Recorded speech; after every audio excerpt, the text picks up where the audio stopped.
Lives energy.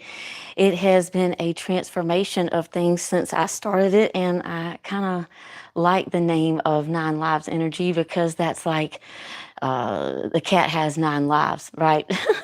And sometimes we can get a second chance to make a different experience. So I don't know if this is this Mercury in retrograde that is causing me to feel a little bit more emotional. I have developed this channel to talk about astrology, but also I kind of venture off at different directions to talk about stories that have helped me transform my life. And hopefully, by sharing my story, that other people might be inspired to also step more into the healing journey and realize like why certain experiences that they have had have caused them to learn different things because they were able to transform and change as a person from the experience. So today I am going to be talking about Scott Smith. This is my husband. This is probably a picture that we took when we first started dating in my home at the time on our red couch. And today he would have been 55 years old. And this is happening a lot with some of these aspects that we are having in the sky right now, with some of these outer planets giving us opportunities to hear the things that we need to hear, see the things that we need to see, feel the things that we need to feel, and know the things that we need to know so that we can move forward. And sometimes, you know, when we have these Mercury in retrogrades like we are having now, it causes us to think about the past, right? To think about things that we might need to work through. And because we have Mercury in retrograde in the sign of Cancer, this is bringing up themes around the home, themes around emotional topics, themes around how we nurture ourselves. And my husband was a Cancer. His birthday was today.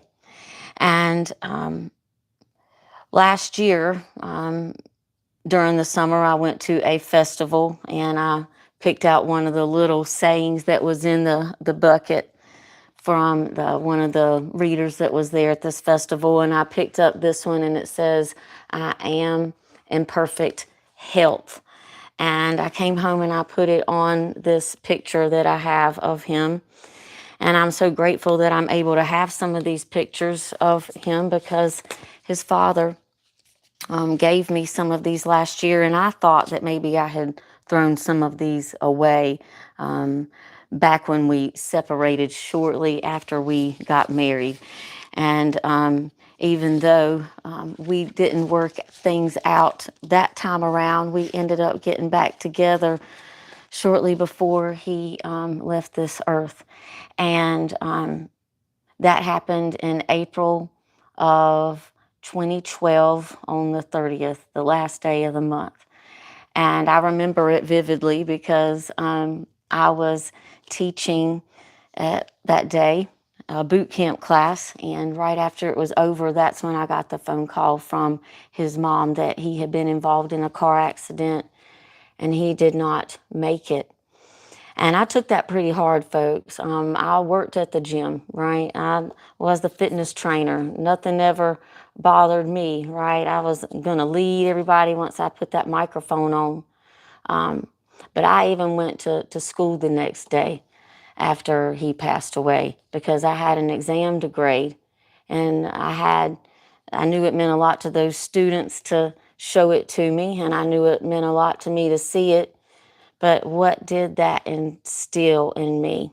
You know, just to push my feelings down, to act like that didn't happen, right?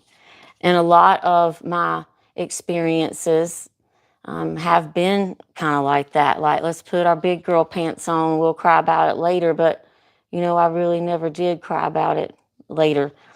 A lot of things that I did after he passed away was reckless spending, out of control partying.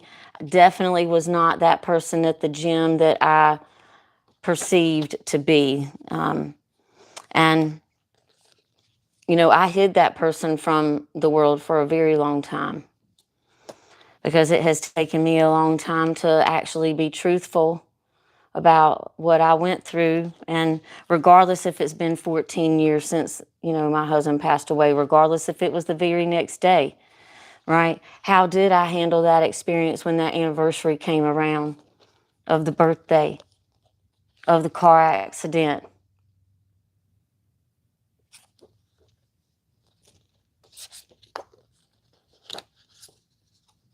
of the marriage,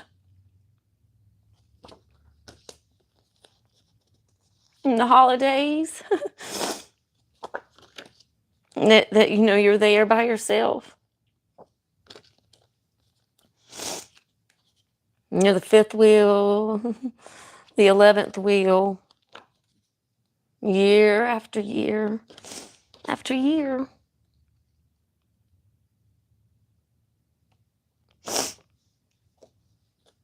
And grief can compound, right? Especially when we have one event happen after another event, after another event.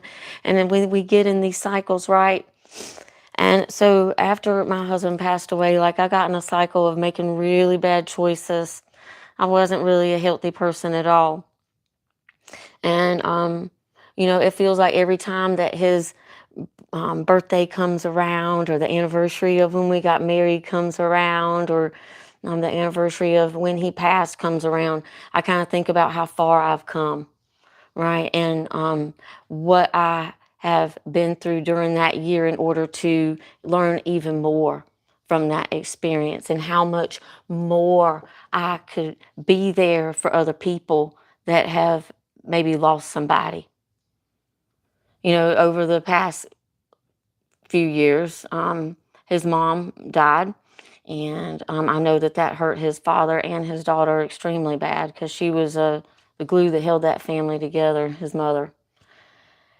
And then shortly after that, I had a coworker passed away that dealt with a diagnosis of cancer, and he didn't make it. A trainer, somebody who also did good health practices, unlike me, pretending to be the healthy person at the gym and doing all the fitness competitions, but behind closed doors, I was somebody else.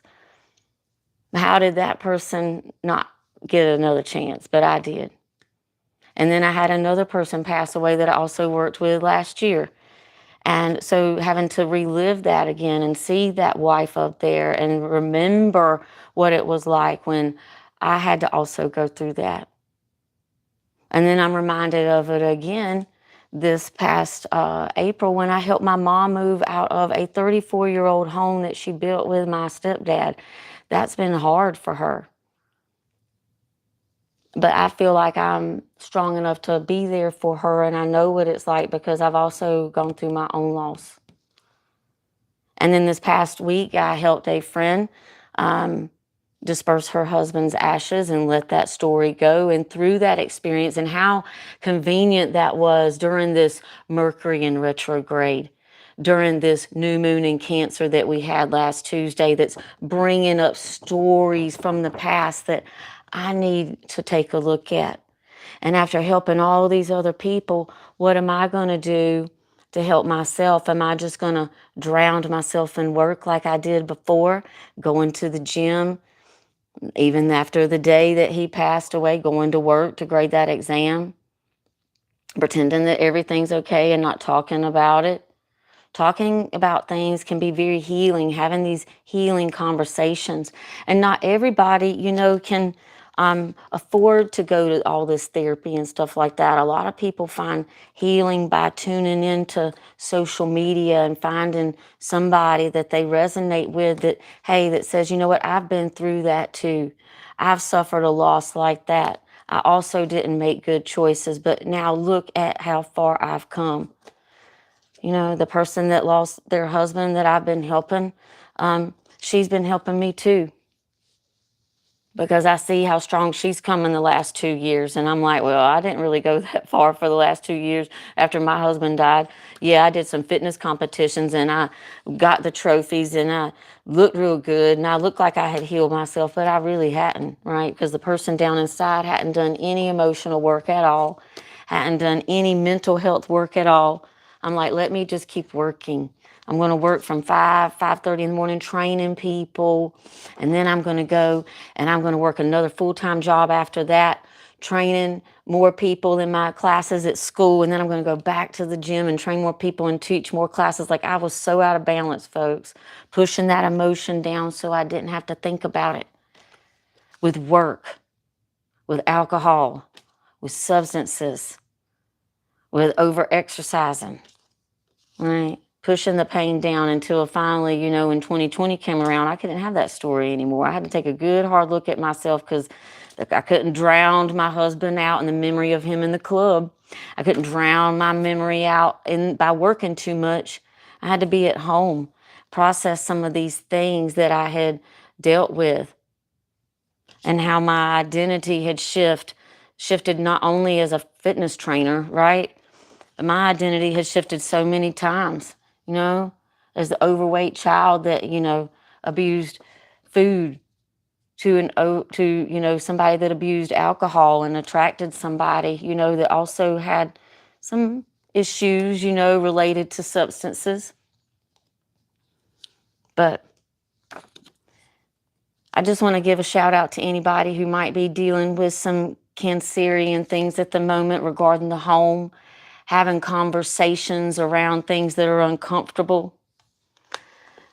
Just pray and ask for guidance. Say, God, please give me the words to say. God, please give me the help that I need to get through this time. Give yourself the grace if you feel like whatever you are going through at this time is bringing up old things from the past. We're heading into the future, folks. We can't take some of these old things with us, these outdated stories. Let yourself cry. Like, this Mercury in retrograde will be over in a few days, okay? We probably are not going to be stepping into new energies until August, but we got to let some of these things from the past go. If you are feeling called at this time to let a habit go, a habit of maybe self-sabotaging your mindset that says that I can't do it. Maybe it's a habit of not cleaning up the clutter that you need to. Folks, I got this huge box over here to clean out of all these pictures that I need to go through. My mom just moved out of that 34-year house, and I told her for her Christmas present, she's going to get me going through all these pictures, okay, and organizing them. But before I can do that and be of service to her, I got to do it in my own life. Right? Another toxic behavior that we can have is try to people save. Let me save this person because their life looks a lot worse than mine. Okay, but how did we put that oxygen mask on ourselves so at the end of that ride, we weren't the ones that were suffering from that? So, every time that his birthday comes around, that's a little bit hard for me. It's emotional. He was a Cancer sign. And I've been looking at astrology and seeing how our charts go over each other. And it's been really interesting to see that, we had to teach each other things. And there was a song that we used to enjoy. And it was by this group, by Above and Beyond. And it said, "You are the sun and moon to me." And in my chart, his sun and his moon crosses over where my Mars is, which is the self and taking action. And it's in the sign of Cancer, which is about crying, taking action and letting your emotions go. Taking action and allowing yourself to cry.